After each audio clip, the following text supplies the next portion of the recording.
Boa noite, tudo bem? Feliz sábado, estamos juntos mais uma vez para falar e meditarmos na palavra do Senhor. O livro de Marcos, capítulo 15, verso 38, diz o seguinte, a caneta foi embora, mas vamos embora. Diz o seguinte: e o véu do templo se rasgou em dois, de alto a baixo. Que maravilha! O que Jesus está dizendo com isso? Na sua palavra. Nós vamos iniciar agora no Jardim Europa, aqui em Santa Bárbara do Oeste, na igreja que eu frequento. Eu moro aqui em Americana, uma cidade vizinha. Sexta Jovens, ela será iniciada agora sexta que vem, dia 29 de junho, dia 9 de junho, sexta-feira, e a cada 15 dias nós teremos o mesmo pregador na sexta-noite, sábado de manhã e no JA.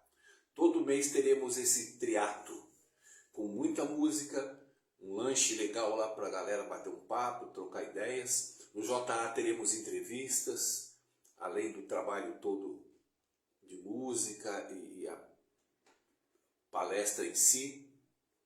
Muito bem. E o véu se rasgou do alto a baixo. Aqui é uma demonstração nítida de que Deus excluiu tudo no comportamental, no eclesiástico, para dizer para o mundo: está consumado. E a Sexta Jovem será o tema está consumado. Por isso que eu estava falando da Sexta Jovem. Está consumado. Rasgou-se o véu. Deus uniu o homem a Deus diretamente, sem nenhuma oblação. Não há rituais para esse acontecimento. É claro, a Bíblia é clara. E muitas vezes a gente ouve coisas terríveis nas igrejas. Os pregadores. E uma delas que eu quero falar hoje é que você tem que se arrepender para ser salvo. Está consumado. O véu se rasgou. Tudo clareou. O mundo foi coberto pelo sangue de Cristo. Deus disse agora, a partir de agora, não existe rituais, oblações, mas existe o homem, Jesus intermediando e eu. Acabou. O resto é história da carochinha, é enfeite, é maquiagem, são mentiras que de nada serve para a unificação entre eu e Deus. Nada, nada. Mas inventaram que eu tenho que me arrepender para ser recebido por Deus. Mentira das maiores blasfêmias que Satanás encontrou para destruir a fé das pessoas, minimizar o ânimo e a esperança das pessoas. Em primeiro lugar, se eu tiver que me arrepender, ou você, e eu te pergunto, quantas vezes por dia você teria que estar ritualizando o arrependimento? Em algum lugar, ou no quarto escuro, ou no seu carro, ou no trabalho, ou na escola, ou em casa. Quantas vezes por dia que você tem que estar... Não é confessar. Confessar é um outro vídeo que eu vou fazer, que é pior ainda. Mas se arrepender. Você que está me ouvindo, se arrepende dos seus pecados? Cara de pau. Se você falou sim, você é cara de pau, mentiroso ou mentirosa. Porque se você for se arrepender dos seus pecados, e são muitos, diários, você não vai trabalhar, comer, viver Cristo, cuidar da família, de nada, porque você vai ficar se arrependendo dia e noite. Não há arrependimento para se chegar a Deus. Como nós dissemos na abertura, só há uma ligação entre Deus e o homem, que é Jesus o Cristo, mais nada. Ah, mas se não, Davi se arrependeu, João se arrependeu, eu já me arrependi. Em algum momento, quando eu me arrependo, primeiro você tem que entender, quando eu entro em angústia, no bom sentido, puxa Senhor, me arrependi, isso é porque eu já fui perdoado. E o Espírito Santo que habitou em mim fez eu ter esse fruto dele. O fruto do arrependimento de quem foi perdoado. Eu não posso me arrepender para ser perdoado. Não existe isso. O homem carnal se arrepende primeiro, aí Deus fala, ah, se arrependeu, então agora eu vou te dar o Espírito Santo e vou te dar o perdão. Da onde? Mas tiraram isso de algum lugar, e foi do inferno. E começa a colocar na cabeça das pessoas esse dogma, essa fantasia, essa mentira. E a pessoa fica desesperada, porque passa uma... Você não deve ter se arrependido de nenhum pecado há pelo menos há uns 6 meses. Eu te garanto.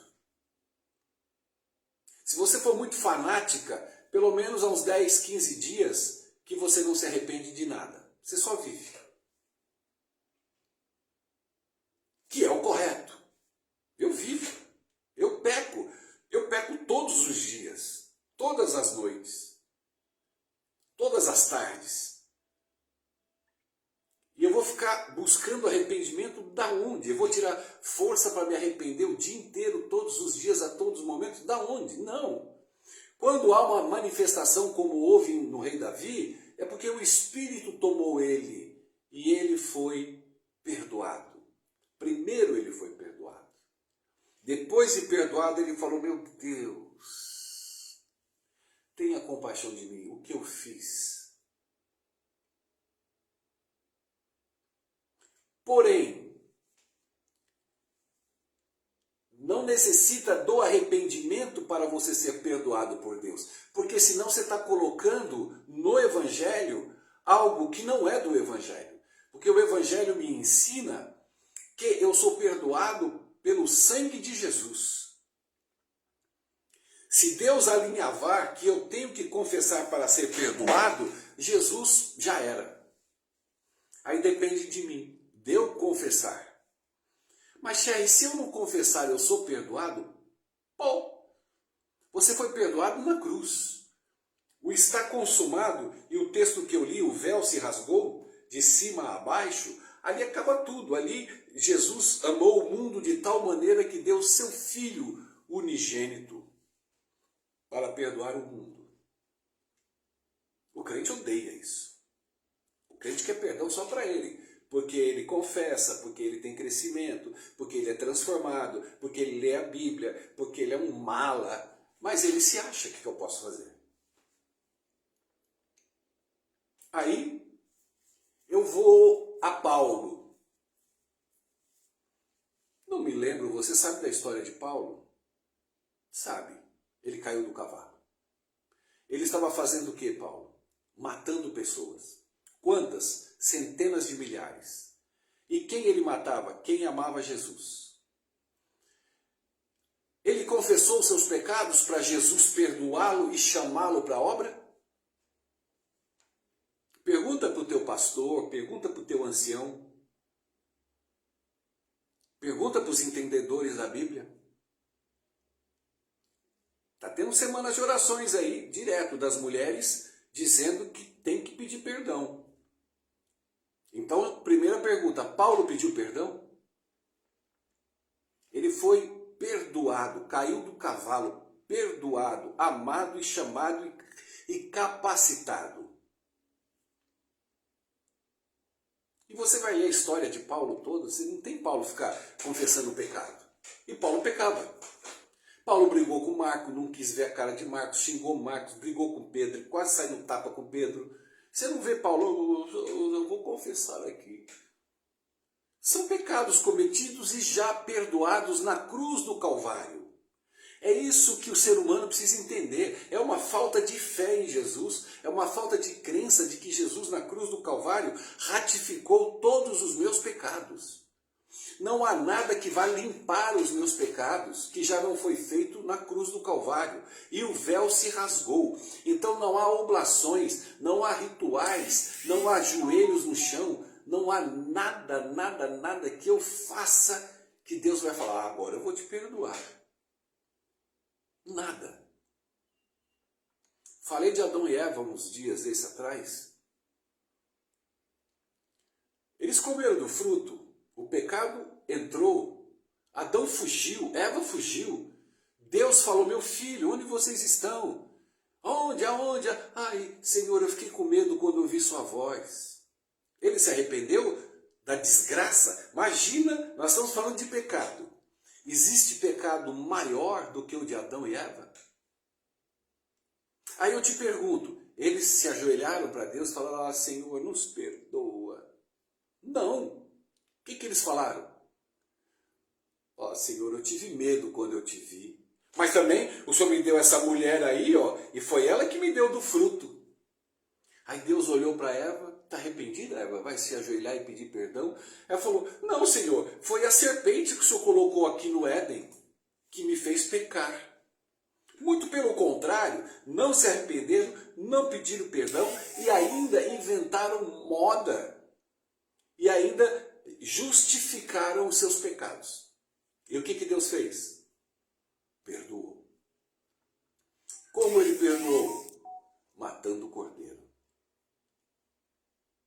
Expulsou-os do Éden, botou os anjos ali, e ali iniciou-se a matança e o derramamento de sangue, para mostrar que, e Deus falou, meu filho, esse que vocês conhecem, Jesus, que vem aqui todo final de tarde conversar com vocês, ele vai se tornar um de vocês. E vocês vão matá-lo. Sabe por quê? Por causa do pecado. Você está perdoado, você está lavado pelo sangue do meu filho que virá à terra para salvar toda a humanidade. Deus amou o mundo de tal maneira, ele não amou a minha igreja, nem a tua. Ele amou aqueles que você odeia. Ele amou aqueles que você diz, esses não se arrependeram. Mas a Bíblia fala sobre arrependimento. Ela fala sobre arrependimento, sobre mudança de mente, de entendimento. Ela fala sobre entender que aquele que poderia me julgar e me matar, agora é meu amigo, meu salvador, meu advogado. Então eu me arrependo de quem eu sou, porque o Espírito me mostra quem eu sou, o pecador que eu sou. Lembra daqueles dois, do ancião da igreja lá, o pastor da igreja, no templo orando, e o outro do mundão orando? E um falou, eu me arrependo quando eu oro, eu peço perdão, eu jejuo, eu faço tudo certinho, todos os rituais, me visto bem, vou à igreja, faço o pôr do sol. E o outro apenas abaixou a cabeça e falou, Pai, tenha compaixão de mim. Um tinha justiça própria, que é o que mais se vê nos dias de hoje, e vai piorar. E o outro apenas se enxergou. O Espírito entrou no coração dele, e ele arrependido no sentido não de ser salvo. Ele confessou ali porque ele foi salvo. O Espírito baixou nele, mexeu com a consciência dele, mudança de mente, ele se enxergou e falou: Senhor, tenha compaixão de mim, pecador que sou. É isso que é o Evangelho. Tudo parte dele. Não tem nenhuma obra que eu venha fazer de mudar, de eu ser igual a Cristo. Deus me livre. Quem sou eu para ser igual, para ter o caráter de Cristo? Isso Satanás queria no céu. Isso Adão e Eva queriam no Éden. Ter o conhecimento de Deus, serem igual a Deus. E hoje pregam para nós sermos igual a Jesus. E aí fica todo mundo se matando dia e noite, confessando o pecado, tentando mudar, lendo a Bíblia, que nem os desesperados, para chegar a um caráter que eles mesmos, vocês mesmos sabem que não chegam. Mas o dia que você for Pedro, quando Cristo fez eles pescarem do lado que Cristo mandou e lotou o barco, e quando chegou na beira do rio, Jesus via vindo, Pedro se jogou no chão e falou: se afasta de mim. Se afasta de mim, eu sou pecador, Senhor. Pedro foi justificado. Por que Davi era segundo o coração de Deus? Porque Deus quis Pedro, um cara mala, chato, grosso, estúpido, covarde, metido. Negou Jesus. Porque ele tinha essa probabilidade de um espírito dominá-lo. Um cavalo daquele se jogar aos pés de um outro homem e adorá-lo, reverenciá-lo, é o que não se faz hoje. Jesus foi tirado das igrejas. Infelizmente, eu falo isso com muita tristeza, e por onde eu passo, por onde eu prego, eu empurro Jesus na goela desse povo. Para que eles conheçam quem é Jesus. Para que eles possam fortalecer a fé no Filho de Deus. Não em coisas, não em movimentos, não em ações. A Silvia, acho que me deu um texto hoje que eu publiquei, que a Bíblia que diz assim: Deus me dá poder para que eu seja filho de Deus. Eu recebo o poder dele para me transformar num filho. Deus não me dá poder para eu ser igual a Jesus. Da onde vem esse demônio? Essa loucura? E João vem e diz: convém que ele cresça e que eu diminua. Esse é o papel do Evangelho. A cada dia que eu me descubro pecador, a cada dia eu sei que sou perdoado e amado por Deus. Sabendo eu que sou amado e perdoado todos os dias, eu sigo na fé do Filho do Homem. Eu caminho assim há 35 anos. Se eu fosse crescer, ser igual a Cristo, eu acho que em 35 anos eu já podia ser um Jesusinho. Mas não. E quanto mais passa o ano, mais pecador eu me vejo. Quanto mais perto de Cristo eu estou, Ele mais próximo de mim, mais eu abaixo a minha cabeça e me jogo no chão e falo: se afasta daqui, que eu sou pecador. E aí eu me encontro com o apóstolo Paulo e ele diz: eu sou o maior de todos os que estão aqui, eu sou o maior pecador de todos. Ele não falou para fazer média. Eram os sentimentos que ele tinha. Mas Paulo, então você não confessa pecados? Você não... Ele fala: não, eu prossigo para o alvo da vocação que há em Cristo. É uma vocação que eu tenho. Qual é essa vocação? É receber poder e me tornar filho de Deus. Sendo eu filho de Deus, o Espírito de Deus habita em mim. Habitando o Espírito de Deus, o caráter de Cristo vive em mim. eu frutifico o fruto que Ele produz em mim. É Ele quem produz, é Ele quem ama, é Ele quem prega, é Ele quem abraça, é Ele que dá o ombro para o próximo, é Ele, sai tudo dele, não sai nada de mim. Porque eu não gosto de igreja, não gosto de crente, eu não gosto. Se eu largar tudo isso aqui, eu vou para uma praia e vou curtir minha vida. Mas por que eu vou à igreja? Por que eu amo meus irmãos? Por que eu me compadeço de uma pessoa necessitada? Porque o Espírito habita em mim, porque é dele, é uma ação dele, é um desejo dele, é uma atitude dele. Quando eu vou e ajudo alguém, foi ele quem escolheu esse alguém. De repente esse alguém está suplicando para ele. Já aconteceu várias vezes na minha vida, de a pessoa falar, isso é uma resposta de oração. E eu já vi, não falando de mim, mas irmão pegar lá em Santos, pegar uma cesta básica de quase R$1.000 e deixar no apartamento de uma família que havia perdido a mãe. São 5 filhos, todos adventistas, o pai abandonou a família, estava com outra pessoa, e eles estavam passando por uma dificuldade terrível. E eles só oravam. Alguém foi lá e deixou.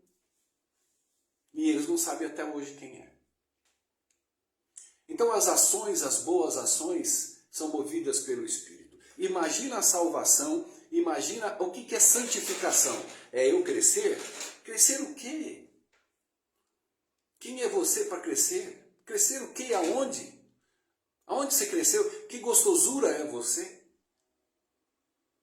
Ah, mas é santificação. Ser santo para Deus é ter o caráter de Cristo em mim. Ellen White diz que aquele que carrega o caráter de Jesus, quando se vê pecador, é abençoado pelo poder de Deus. Deus olha para mim como se eu não tivesse pecado. Ora, se Deus olha para mim como se eu não tivesse pecado, o que eu tenho que fazer mais para Deus olhar para mim para que eu não tenha pecado, se Ele já está olhando para mim e eu não tenho pecado para Ele? Eu fui justificado. A graça de Deus me encontrou. Ele olha para mim como um santo, como um homem diferenciado, um homem que é usado por Ele, santificado e abençoado. Isso é santificação. É Ele me olhar e não ver pecado em mim. Mesmo aqui eu pecar, sou pecador, mas à minha frente está o Filho de Deus, aquele que obedeceu, só Ele obedeceu. E Ele está à minha frente e Jesus levanta as mãos para o Pai, um modo de dizer, é meu advogado, e Deus olha aqui, essa criatura aqui é limpa, porque eu sou purificado pelo sangue dele na cruz, há 2000 anos atrás. O que mais vocês querem inventar, gente? O que mais vocês querem desgraçar o Evangelho eterno? O que mais vocês não querem ir para o céu e tiram os pequeninos de Jesus de irem ao céu? Até onde vai essas loucuras? Esse cristianismo barato, infame, satânico? Até onde nós vamos levar isso? Por isso que o amor de muitos esfriaria. Ele está falando isso para o pessoal do mundo, para os bandidos, polícia? Não, ele está falando para a igreja. O amor de muitos esfriaria, é na igreja, porque é aqui que tem que estar o amor. Lá fora não tem nada pior, porque o Espírito ainda balanceia e mantém esse mundo ainda girando em torno de bondade, de carinho e de amor. E a grande prova do que eu estou falando é verdadeiro, é que a própria palavra de Deus diz que quando o Espírito de Deus for, ele está sendo retirado já. Por isso que está todo mundo se esfriando. Mas quando ele retirar de uma vez, aí vai ficar aquele que diz que cresce, aquele que diz que está se santificando, aquele que diz que ora 4, 5 vezes por dia, aquele que jejua, devolve o dízimo, aí eles vão ficar lá, eles. Aí você vai ver aonde está esse santinho do pau oco. Aí você vai ver a perseguição das igrejas perseguindo um pequeno grupo, que é o pequeno rebanho de Jesus. O meu pequeno pequeno rebanho, disse Jesus, como foi na época dele, como foi na época dos apóstolos, será em nossos tempos. Não serão esses templos com 13 milhões, 15 milhões, 100 milhões de pessoas que serão a igreja e o povo de Deus. Esquece. O povo de Deus andará na verdade, na justificação. E Jesus diz assim, por causa do meu nome, vocês sofrerão assédios, ira, controvérsia, prisões. E para confirmar o que eu estou pregando, ele diz, não temam, porque quando vos tiveres que falar em meu nome, não esquenta a cabeça, o Espírito Santo falará em vocês. Amém? Feliz sábado, que Deus te abençoe e que o Espírito abra a tua mente para as verdades do Evangelho. E sempre serão a minoria, nunca foi a maioria e nunca será, que irá pregar a verdade. Tchau.